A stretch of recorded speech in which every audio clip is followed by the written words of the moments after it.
But by being in this situation, it has motivated me to say, I need to work harder. I need to get more creative. I need to find more ways to make money, add value.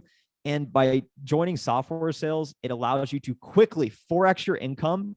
And it's not a joke. It's real. It's out there, and there's a lot of money for the taking. What's happening, guys? It's Shane here, and in today's video, I'm gonna be interviewing Trent. Now, Trent is 4 to 5 years into his career in tech sales. Now, tech sales is one of my top ranked careers. It's one that I recommend to quite a few people. It's great for people who either want to skip college or they're in a career and they want to transition into a different one without any experience. And so Trent is a great example of what you can get to about 4 to 5 years into your career if you go into tech sales. Now, spoiler alert, Trent is in a career that he loves and he makes over $200,000 a year. And he's gonna share his story in tech sales all the way from beginning when he first discovered it to now where he is in a position where he's making over $200,000 a year and just killing it. So I really appreciate Trent for coming on the channel. Let's go ahead and jump into it right now, right after you gently tap that like button. Let's aim for 1,000 likes on this video. Hey guys, welcome back to the channel. It's Shane here, and today I have another very special guest. I got a fellow YouTuber on the channel. I brought Trent on the channel, and he actually has a YouTube channel where he talks about software sales, tech sales,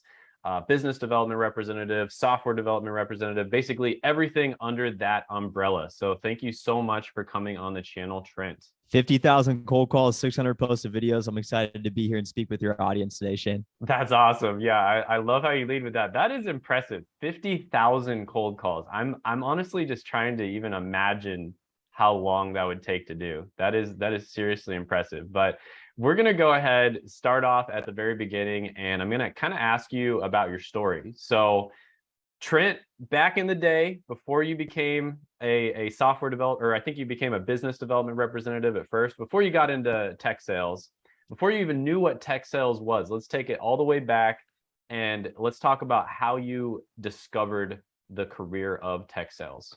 Tech sales is without a doubt one of the best careers available to anyone today. And I had no clue what it was until at least 21, 22, my senior year of college. I'm from Columbus, Ohio.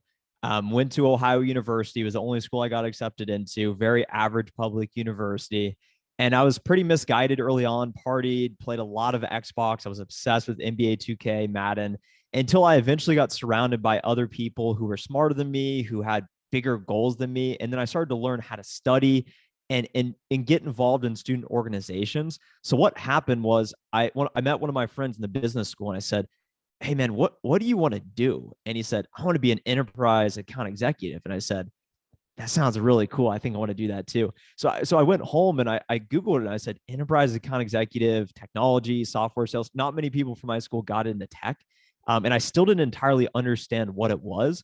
When my senior year came around, I said, okay, I need to get a job. What's the low hanging fruit? I want to go anywhere besides Ohio. I want to do sales. I want to be in a big city. So I went to the career fair. There were 5 companies out of 46 that were hiring for sales jobs outside of Ohio.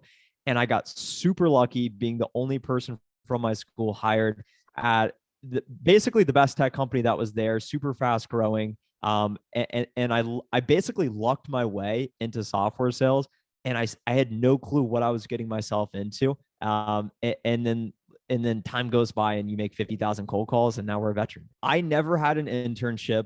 I had no connections in technology. I had nobody saying, hey, this is the way, this is what to do. I just had a goal of getting a sales job in a big city, anywhere outside of the state of Ohio. So I moved myself to Dallas, Texas, and I show up day one, and I have no clue what an SDR is. It stands for Sales Development Representative. And if you hope to get in software sales, the entry-level role is Sales Development Representative or Business Development Representative. They're basically the same thing. And the goal is to basically prospect, cold call, do whatever it takes to set up meetings with companies to generate pipeline. And we'll get into what that means in a moment. But you're basically prospecting, cold calling, and doing all you can to generate interest to sell your product or service to the market. So I show up day one, they hand me a headset, and they train me and they say, hey, this is what our solution does. These are the people that might be interested in buying it. Go set up meetings with them. So I start cold calling, I start sending emails, and I wasn't naturally good at it. I really struggled my first month. I was one of the worst performing reps. And everyone in sales will inevitably have that moment. If it doesn't work out, I'll just go work for the competitor because they'll pay me more and they'll give me the next promotion. It's, hey, I'm going to make this work no matter what. And that's how I was able to go into an SDR position, tech sales, no connections, no internships, no experience, and really start to figure it out over time. And 4 years later, I've promoted from a entry level SDR to a senior account executive, 4x my income. And I know we're going to talk about the money in a bit. Got it. Really, really good points there. I do want to clarify one thing. For software sales, do you recommend getting a degree, or is this something that you can just get into without a degree? Most of the leading companies that are hiring have that line item that they mandate a bachelor's degree. But I do know that there are alternative paths in. Our friend Troy at Course Career or Career Connect, excuse me, they provide a great alternative education path to help people with no degree get in. So the barriers to entry are lower than some other career paths. You don't need a degree, but I would say it's going to be a lot easier to get in with a degree. Got it. And speaking of course careers, if you do want to learn more about software sales, Troy does have a really good introductory course where he kind of teaches you how course careers works, how he was able to get companies to drop that degree requirement.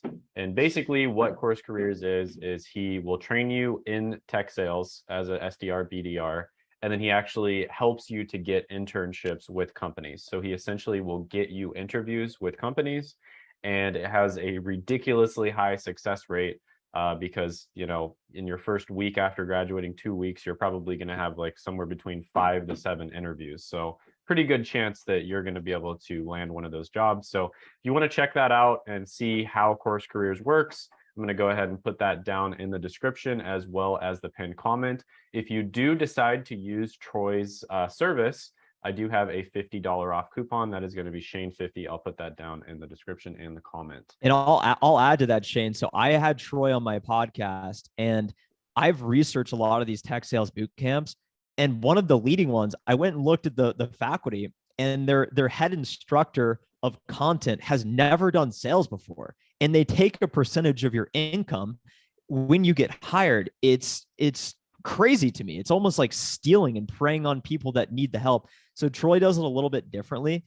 And I've seen some incredible success stories as well. Folks going from janitors to 70K a year tech sales jobs. So definitely worth checking out if you find yourself in that category of no bachelor degree, but you want to get into this profession. Absolutely. Yeah, I think it's a great option for people who either want to skip college, they went to college, but they got a degree that doesn't really help them get jobs too much, or they went to college, they got a degree, and they're in a career where they're not really happy with it. It's not really fulfilling or satisfying, and they want to try another career out where they don't have to like go back to college for 4 or 5 years. You know, you can get into it and learn on the job. So those are kind of the three categories of people who I see tech careers and tech sales in general just being a good option for. Okay, so we talked about your first job. Can you take us through the progression of the jobs or the positions that you've had within tech sales? As we discussed, the entry level role in tech sales, software sales, and we use those interchangeably. I look at tech sales as an umbrella. When I say software sales, it's SaaS, software as a service. There's other aspects of tech sales, which could be infrastructure as a service. An example would be AWS at Amazon. So I work in SaaS, software as a service. The entry level position is SDR, sales development representative, and or BDR, business development representative. Both of them are responsible for basically taking the product to market, generating pipeline. And what I mean by pipeline is let's say I call you, Shane, and I want to sell you my software. I give you a call and you're interested in learning more. So maybe we agree to set up a demo, and whatever the potential deal value would be, let's say I would sell my software to you for $5,000. The pipeline amount would be $5,000 because that's what we may be able to sell the deal for. When you master all things prospecting, cold calling, pipeline generation, communication, you will promote up to an AE, which stands for account executive. You still have to generate pipeline. You still have to cold call. It's never going away. And that's why I love doing it so much. You also are now responsible for actually closing revenue. You are working deals. You are running sales cycles, meaning whenever my SDR calls you and sets up the initial meeting, I will then join and run it with you. And we will do a discovery call. So I'm trying to understand, Shane, what is your pain? We need more viewership. We need more subscribers. We need more everything. So that's the pain. So I'm going to say, well, my solution will absolutely help with that. So I want to show it to you. We're going to go to a demo, and then we're going to negotiate, and then we're going to close the deal. So that's what an account executive does. I close deals, I sell to other companies, and I do this all day, every day. And it's a lot of fun because I work large deals with organizations that you know of, that you go eat at, that you go buy products from. For example, most of the water bottles, I'm not going to say the brand, but I work with the manufacturer of those water bottles. And it's cool to see, you start to drive around and you say, wow, I work with that brand. I see them. And yeah, you're looking at it. So we're not giving any free plugs. No sponsors today. But as an account executive, I'm 4 years in my career. I've 4x my income going from SDR to a senior account executive. And the next level up is what's called an enterprise account executive. This means you are working with the biggest brands in the world, the Fortune 500 companies. And at my company, organizations that do more than $5 billion in revenue, that's considered an enterprise organization. So you need to reach the enterprise account executive tier, basically, which is usually anywhere from 6 to 10 years of experience to really have the capacity to do these sales motions, because they are so complicated. And that's when the big bucks really start to get into play, because you're making minimum $250,000 a year. And I'm happy to walk through each of the earning thresholds at each of those. But that's if you're an individual contributor staying as a sales rep. A lot of people are interested in leadership. So you absolutely can go a leadership route, which looks a little bit different, and the pay will vary as well. It just comes down to, are you a pure hunter? Do you just want to go make it happen? Or do you really enjoy helping? You have to enjoy helping people, but if you really want to help people advance and blossom in their career, then a leadership path may be for you.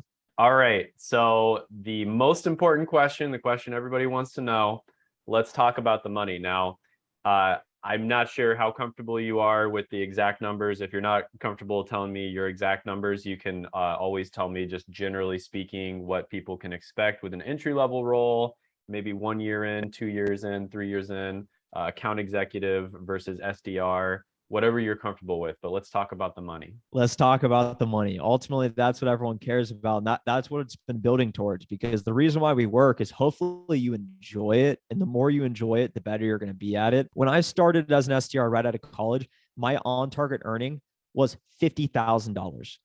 And keep in mind, this is 4 years ago. This is a long time ago. Inflation, pay has increased. So my base pay was 40,000. My base pay was 40,000. My variable pay was 10,000.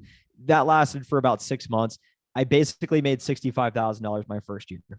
And what you'll see is there's a trend of I've always outperformed my on-target earning, because that is what a performance-based career affords you. You can make more money than you're expected to make. Most of these ordinary careers that most people go to college for, you don't have the ability to make more than you're expected to make. You're basically in a system and you're limited. With sales, if you perform, you promote, and you get paid.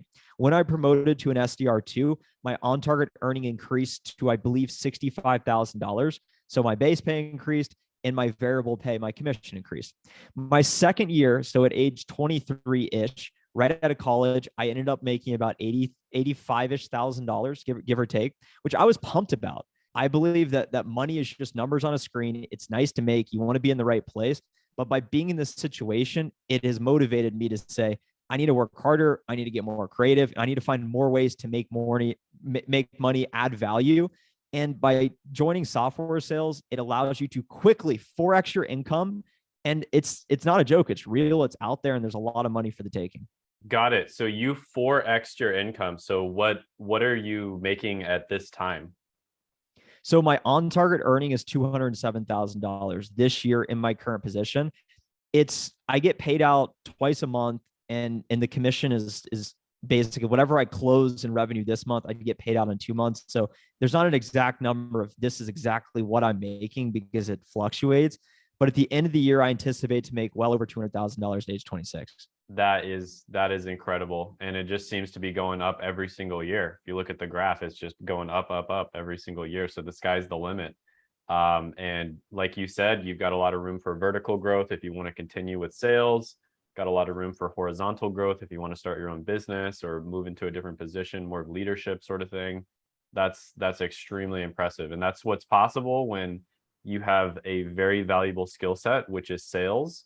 You combine that with an industry that has probably the most opportunity out of any industry in the world, which is technology. So you combine those two things together and magical things happen. And if you think about industry, imagine the people everybody looks up to in society.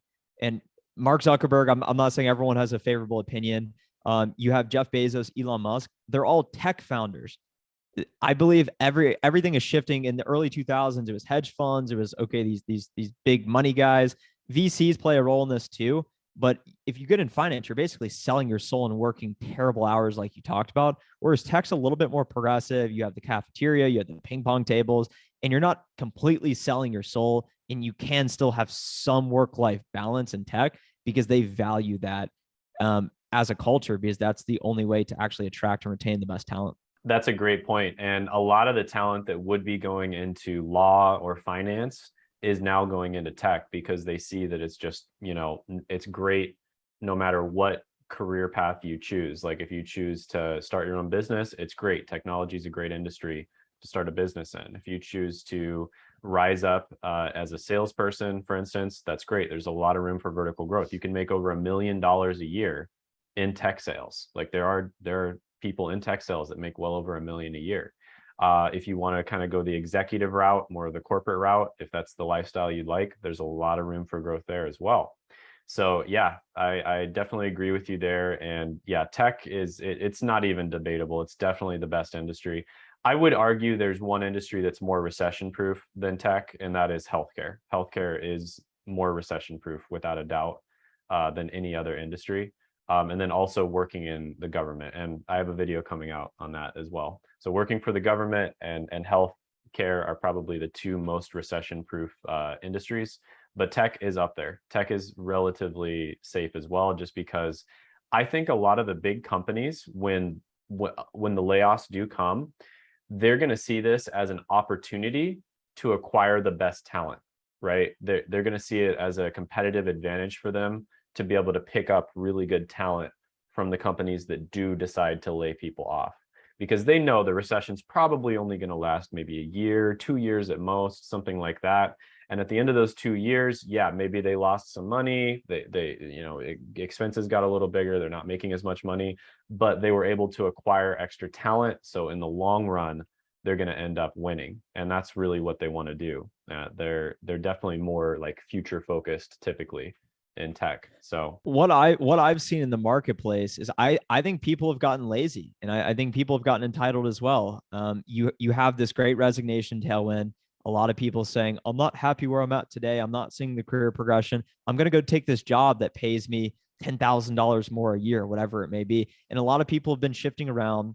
Everyone's calling for remote work, which I work remotely 3 days a week. I go into the office 2 days a week, but a lot of people are also refusing to go back to the office. And I think all of these signs are going to catch up, and it's going to hit abruptly. A lot of companies are going to lay off. A lot of people are going to get reality checks, and the talent is naturally going to rise. So for those of you who have been putting the work, who have been focused on getting better, it's going to pay off in the long run. And you need to be in the right vehicle, such as tech, finance, like we're talking about, so that you can get appropriately compensated based on your skill set, because it's all about the opportunity vehicle you're in, not just how good you actually are. All right. Well, thank you so much for coming on the channel, Trent, and sharing your knowledge. Definitely go check out Trent's channel again. I'll have it pop up on the screen. I'll put it down in the description below as well.